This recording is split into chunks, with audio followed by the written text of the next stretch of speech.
সন্দীপ ট্রাভেলারে মাতা বৈষ্ণোদেবী যাত্রা 2024-এর গ্রীষ্মে আপনাদের অনেক স্বাগত বন্ধুরা। এই ভিডিওতে তুলে আনবো এই যাত্রা সম্পর্কিত সমস্ত খুঁটিনাটি তথ্য। আজ শ্রীনগর থেকে এই মাতা বৈষ্ণোদেবীর দর্শনে কাটরা এসে এই আতুল রিজেন্সি হোটেলে উঠেছি। এই হোটেলটা আপনাদের একবার ডিটেইলে দেখুন। মাই ভিউয়ার্স ফ্রম কাটরা। আজকে মা বৈষ্ণোদেবীর যাত্রা। আজকে হচ্ছে 31শে মার্চের সকালবেলা 5:30টার সময় আমরা চলে এসেছিলাম এই কার্ড সংগ্রহের জন্য, আইডি কার্ড। সেটা নিয়ে এই হচ্ছে নিয়ারিকা কমপ্লেক্সের এই অঞ্চল, তো এইটা নিয়ে সেখান থেকে কার্ড সংগ্রহ করে আমরা এবার এগিয়ে চলেছি বানগঙ্গার দিকে, যেখান থেকে আমরা এবার চড়াই শুরু করব। আমাদের প্ল্যানটা হচ্ছে আমরা ব্যাটারি কার বুক করেছি আতকুমারী থেকে। তার আগে আমরা দেখি হেঁটেও যেতে পারি অথবা পণে নিতে পারি, চলে যাব আতকুমারী অবধি। ভূস্বর্গ কাশ্মীরের সোনমার্গের বরফাবৃত অঞ্চলে সেই অপূর্ব সুন্দর স্লেজ গাড়ি, অথবা গুলমার্গের পৃথিবীর অন্যতম শ্রেষ্ঠ গান্ডোলা রাইড, সমস্ত কিছু আমরা কমপ্লিট করে চলে এসেছিলাম পেহেলগাঁওয়ে বেতাব ভ্যালি এবং অন্য আরও অনেক কিছু দেখে এইবার আমরা এগিয়ে চললাম মাতা বৈষ্ণোদেবী দর্শনের জন্য। মাতা বৈষ্ণোদেবী দর্শনের জন্য আমরা শ্রীনগর থেকে বেরিয়ে পড়েছিলাম কাটরার উদ্দেশ্যে। প্রায় 280 কিলোমিটারের লম্বা রাস্তা অতিক্রম করে আমরা কাটরা পৌঁছে গিয়েছিলাম সেদিন সন্ধেবেলায়। তো কাটরার মেন চকের কাছে জম্মু রোডের ওপরে দুর্দান্ত ভালো একটা হোটেলে আমরা ছিলাম আর যাত্রা করেছিলাম বৈষ্ণোদেবীর। কাটরার এই মেন বাজারের চক থেকে দেখুন মায়ের মন্দির ওপরে আর যাওয়ার রাস্তাটা কত সুন্দরভাবে দেখা যাচ্ছে।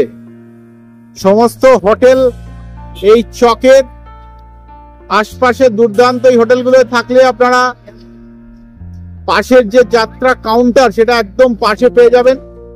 দারুণ সুন্দর জায়গা। ওই ওপরে হচ্ছে মায়ের মন্দির। কাটরা যাত্রা রেজিস্ট্রেশন কাউন্টার, এইখান থেকেই আপনাদের কার্ড নিতে হবে, একটা আইডি কার্ড, যেটা এই মাতা বৈষ্ণোদেবী দর্শনের জন্য আবশ্যিক এবং তার জন্য একটু বিরাট লাইন আছে। লাইনে দাঁড়িয়ে সবাইকেই এই কার্ড নিতে হবে। এই যাত্রা রেজিস্ট্রেশন কাউন্টার থেকে বাস স্ট্যান্ডের কাছে, আরো অনেক জায়গায় আছে, রেলওয়ে স্টেশন এবং অন্যান্য জায়গায়, সেইখান থেকে নিয়ে আপনাদের এদের বালগঙ্গায় যে দুয়ার আছে সেদিক থেকে শুরু করতে হবে যাত্রা। আজ শ্রীনগর থেকে এই মাতা বৈষ্ণোদেবীর দর্শনে কাটরা এসে এই আতুল রিজেন্সি হোটেলে উঠেছি। এই হোটেলটা আপনাদের একবার ডিটেইলে দেখিয়ে দেবো। এই হচ্ছে সামনেটা, জম্মু রোডে একদম মার্কেটের ওপরে। আমি অনলাইনে বুক করেছিলাম। হোটেলটা খুব সুন্দর, না জেনেই বুক করেছিলাম, কিন্তু হোটেলটা খুবই সুন্দর। এই হচ্ছে তার রিসেপশন এরিয়া, এই হচ্ছে ওয়েটিং লবি। যথেষ্ট বড় হোটেল এবং ভালো, আমার তো বেশ সুন্দর লেগেছে। আমরা দুটো ফ্যামিলি রুম নিয়েছিলাম। এই হচ্ছে রেস্টুরেন্ট, সামনে আপনারা দেখতে পারেন। এই হচ্ছে রেস্টুরেন্ট এবং সমস্ত ঘরে রুম সার্ভিসের ব্যবস্থা আছে। যথেষ্ট সুন্দর সাজানো গোছানো। রুমের রিভিউ আমি দিয়ে দিচ্ছি। এই হচ্ছে ওপরটা, টোটাল 4টে ফ্লোর নিয়ে হচ্ছে হোটেল। হোটেলে লিফটের ব্যবস্থা আছে। এদিকে হচ্ছে উপরে যাওয়ার সিঁড়ি এবং সামনে এদিকে হচ্ছে লিফট। এই হোটেলটা আমি মেক মাই ট্রিপে বুক করেছিলাম। ভাড়া পড়েছিল ওই 1700 টাকা করে পার নাইট একটা ডিলাক্স ফ্যামিলি রুমের জন্য। আর আমরা শ্রীনগর থেকে যে কাটরা এসেছি তার জন্যে বড় গাড়ি আমরা ভাড়া করেছিলাম। ভাড়া পড়েছিল প্রায় 8,500-9,000 টাকা মতো, কিন্তু এইটা ভ্যারি করে, আপনারা একটু বার্গেনিং করবেন। এই RFID কার্ড সংগ্রহ করে ফোয়ারা মোড় থেকে পেয়ে যাবেন অটো বানগঙ্গা অবধি, নেবে ওই 100-150 টাকা। পৌঁছে গেছি আমরা বানগঙ্গা গেট হয়ে এই মা বৈষ্ণোদেবীর এন্ট্রি পয়েন্টে, যেখান থেকে শুরু হবে আমাদের যাত্রা। এই দেখুন পুরো বৈষ্ণোমাতার পাহাড়ের ছবি, পুরো ওই ওপরে ভবন অবধি পুরো রাস্তা পরিষ্কার দেখা যাচ্ছে। আর এখানে আর একটা চেকিং, এই যে কার্ডটা, আইডি কার্ডটা তৈরি করা হয়েছে সেইটারই আর একবার চেকিং হওয়ার পরে শুরু হয়ে যাবে আমাদের যাত্রা। দুর্দান্ত সুন্দর আজকে পরিষ্কার আকাশ, মায়ের দিকে আমরা এগিয়ে চলেছি। সঙ্গে থাকুন এই পুরো যাত্রার জন্য, পুরো ডিটেল আপনাদের দিয়ে দেবো। মাঝে মাঝে ওই আইডি কার্ডটা নেওয়ার জন্য বিরাট লাইন পড়ে, তো আপনারা যত তাড়াতাড়ি সম্ভব সকালবেলায় অথবা রাত যখন চড়বেন এই কার্ডটা আগে নিয়ে নেবেন। যাত্রার 6 ঘন্টা আগে অবধি এই কার্ডটা সংগ্রহ করা যায়, তো সেইভাবে আপনারা ব্যবস্থা করবেন।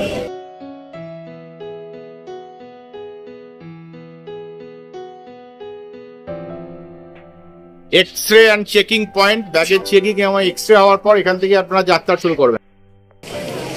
বৈষ্ণমাতার যাত্রার এই পুরো রাস্তাটা জুড়েই এরকম ওপরে প্রায় কভার পাবেন এবং পাবেন প্রচুর দোকান। আমরা তো যদিও ঘোড়ায় যাচ্ছি, মানুষ দেখুন এরকম দুলিতেও যাচ্ছে।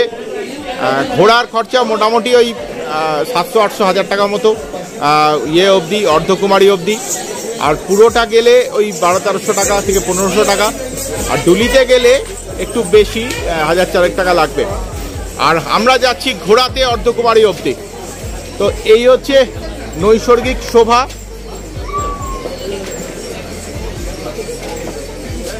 দুর্দান্ত একটা অনুভূতি হচ্ছে, যেটা স্বর্গীয় অনুভূতি, বলে বোঝানো সম্ভব নয়।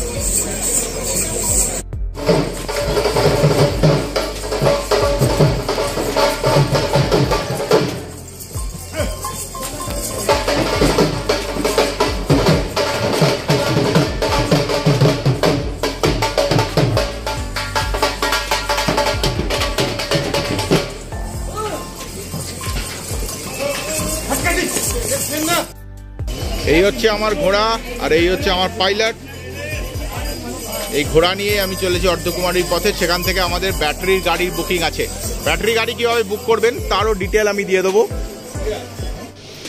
নিচে থেকে অর্ধকুমারী অবধি এই প্রায় 6 কিলোমিটার রাস্তা আপনাদের ঘোড়ায় পাড়ি দিতে সময় লাগবে 1 ঘন্টা 15 মিনিট থেকে 1.5 ঘন্টার মতো, ডিপেন্ডিং অন কি আপনার রাস্তায় কত ভিড় আছে এবং কীরকম জোরে ঘোড়া চালিয়ে আপনার সহিস আপনাকে নিয়ে আসছে।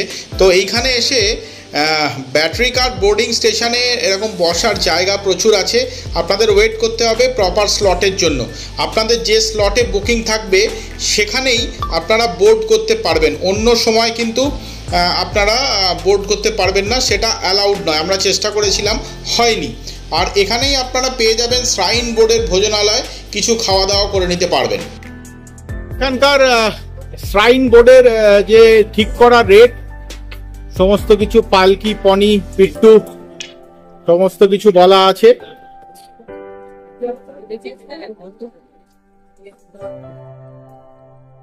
এক একটি ব্যাটারি কারে 7 জন করে যাত্রী যেতে পারবেন। তো ব্যাটারি কারে এই 6 কিলোমিটার প্রায় রাস্তা ভবন অবধি পাড়ি দিতে আপনাদের সময় লাগবে প্রায় 15 থেকে 20 মিনিট। ভাড়া যেমন দেখতে পেলেন যে এক একজনের ক্ষেত্রে 354 রুপিস ওয়ান সাইডের ভাড়া, ফেরার জন্য প্রায় ওরকমই, বাট সব ক্ষেত্রেই অ্যাডভান্স বুকিং দরকার। আর আপনারা ভবনের কাছাকাছি পৌঁছে প্রথম কাজ হবে মনোকামনা ভবনে আপনাদের লাগেজ, জুতো, সমস্ত কিছু যা আপনাদের কাছে আছে সমস্ত কিছু জমা করা। সেটা নির্দিষ্ট লকার আছে তার জন্য, সেই লকার বুক করে তারপরে এটাকে জমা করতে হবে মনোকামনা। কি অদ্ভুত সুন্দর মায়ের এই ভবন। এই ভিডিওটা আমি তুলছি ঠিক মায়ের ভবনের জাস্ট বাইরে, মনোকামনা ভবনের যে ভোজনালয় আছে ঠিক সেখান থেকে। আর এইটা হচ্ছে ভৈরনাথ যাওয়ার যে কেবল কার, সেই কেবল কারের এটা হচ্ছে কেবল কারের স্টেশন। আর ঠিক এই ওপরে চলে যাচ্ছে ভৈরনাথে। এর পরের অংশ মাকে দর্শনের পার্টটা আমি তো দেখাতে পারবো না, সেটা সম্ভব নয়, কিন্তু আপনাদের বলে দিচ্ছি মাকে দর্শন করতে দীর্ঘ লাইন লাগে, প্রায় সময় লাগবে 2-2.5 ঘন্টা। সেটা দেখে ব্যাটারি কার করে আমরা আবার ফিরে এসেছিলাম অর্ধকুমারী থেকে, এবং বাকি 6 কিলোমিটার পথ ফিরে এসেছিলাম পায়ে হেঁটে, কিছুটা রাস্তা ধরে কিছুটা সিঁড়ি ধরে। যদিও সেটা ছিল খুবই হেক্টিক একটা ব্যাপার। তো আপনারা কাটরাতে ফিরে এসে বিশ্রামের পর্যাপ্ত ব্যবস্থা রাখবেন। তো good buy from this blog.